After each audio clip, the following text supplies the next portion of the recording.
this bill was to benefit. John Feal is one of them. He is a demolition worker who rushed to Ground Zero to help with rescue efforts and is the founder of the Feal Good Foundation to help 9/11 first responders and their families. He joins us from Babylon, New York. Thank you, sir, for joining us. Don, thank you for having me. I'm a big fan. Thank you very much. Listen, how do you feel about this bill, the bill failing? Well, one, we knew it was going to happen. The way it was put on the floor as a suspension bill, we knew it would fail. Both Congressmen, King and Weiner, are right, but both Congressmen, King and Weiner, are wrong. One said it was a sham, it was a sham. One said it was a shame, and it is a shame. Because of bipartisan, reckless politics, it's the 9/11 responders that suffer. Because two parties can't agree and have different ideologies on how to help somebody. We're the ones who suffer. They should have voted like an American last night instead of a Republican or a Democrat. That vote should have been 435 to nothing.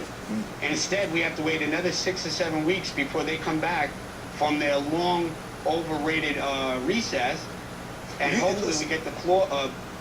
I'm sorry. Yeah, go ahead. Finish your thought, and then I'll go on with my question. We have to wait for them to come back, and hopefully we put the bill back on the floor at the end of September. And as a regular rules bill, which only needs 218 votes, and we know we're confident we're going to win. Yeah. But the thing is, Don, we're running out of time.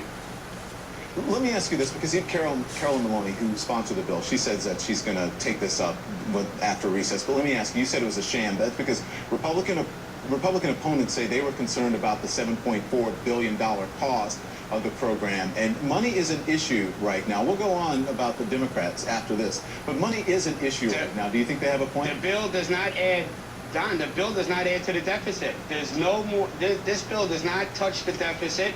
The congressman from California who said this was a tax gimmick, this is not a tax gimmick. And if you're going to put 9/11 responders on the table and their health and their welfare, and 900 have died since 9/11, against foreign companies having to pay tax, or a tax cheat, then it's a no-brainer.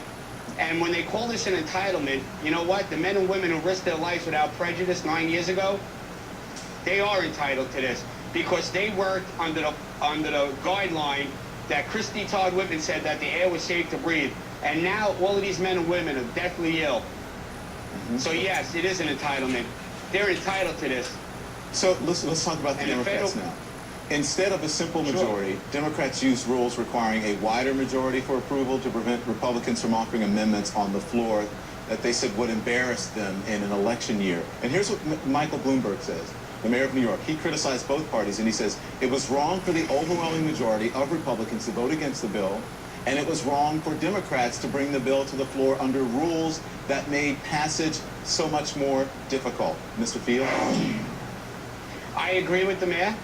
But I hope the mayor just doesn't make a statement today and that he gets more involved. As one of the most powerful politicians, elected officials in the country, he needs to be more involved. And he needs to insert himself more because he's the mayor of New York City and thousands of New Yorkers are sick and dying from their heroic actions. I have the utmost respect for all of these elected officials. I've worked closely with all of them, and I know this bill better than all of them. And Don, high school was hard on me.